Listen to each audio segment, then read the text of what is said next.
TED Talks, brought to you by Erbs and Gerbs. Go online and check out their delightful sandwich menus and soups. Order yourself something today.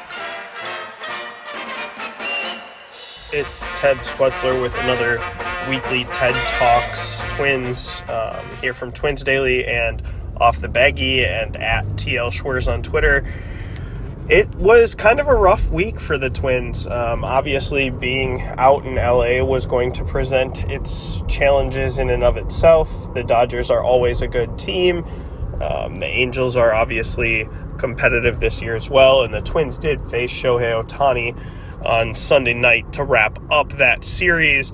Against the Dodgers, the Twins, it just felt like they lost out on opportunities, and really the whole West Coast swing felt similar.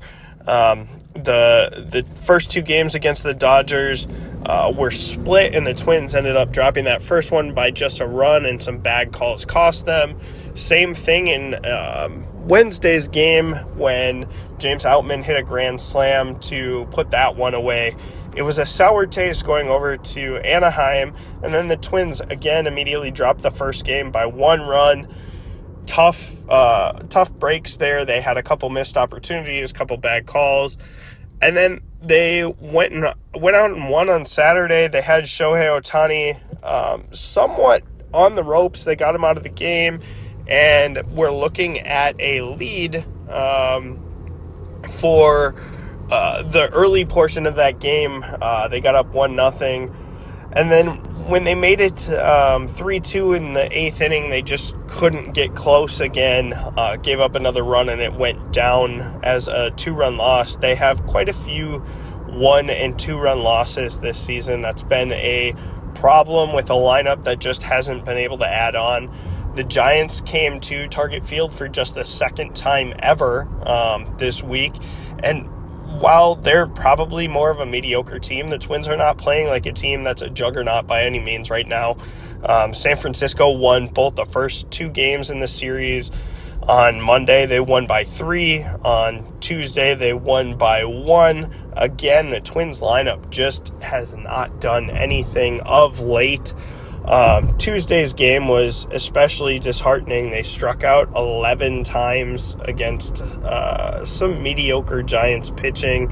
Jorge Lopez has kind of hit a rough patch. He ended up giving up 2 runs as well as a home run and took the blown save and the loss. He's got 4 blown saves already this year. If there's a silver lining, the lineup did come around on Wednesday. Day game. They have an off day tomorrow. Joey Gallo was out of the lineup, and Carlos Correa continues to be out of the lineup with what they're calling a bruised heel, but more on that in a minute here. The Twins' bats were productive enough on Wednesday. They still went 1 for 9 with runners in scoring position, but they didn't have a bases-loaded debacle by any means. Left some runners on base, but they were able to strand, I believe it was 15 or 16 Giants runners, and really just shut them down in runners in scoring position situations, which testament to the bullpen. Joe Ryan worked himself into some less than ideal situations and worked around them. The Twins are going to have to play a lot better as their next handful of games come up. I mean, Toronto is a very good team this year.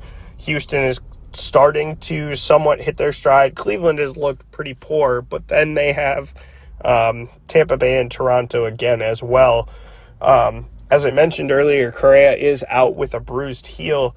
There have been some rumblings that may be plantar fasciitis, which, if that's the case, it could potentially be a longer-term thing. Royce Lewis can be activated on June 1st and would obviously take over shortstop duties for the Twins should that be the case. Regardless, he has looked good at AAA and should be up immediately when he is eligible. Matt Wallner took the place of Trevor Larnach earlier this week.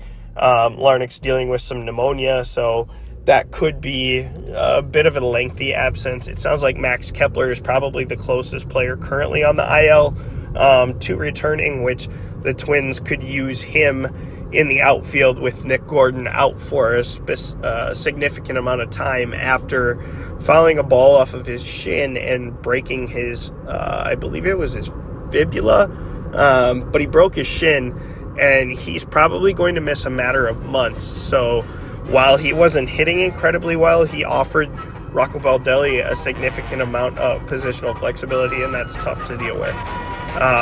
We'll check in next week, and hopefully a good homestand and a good time against the Astros.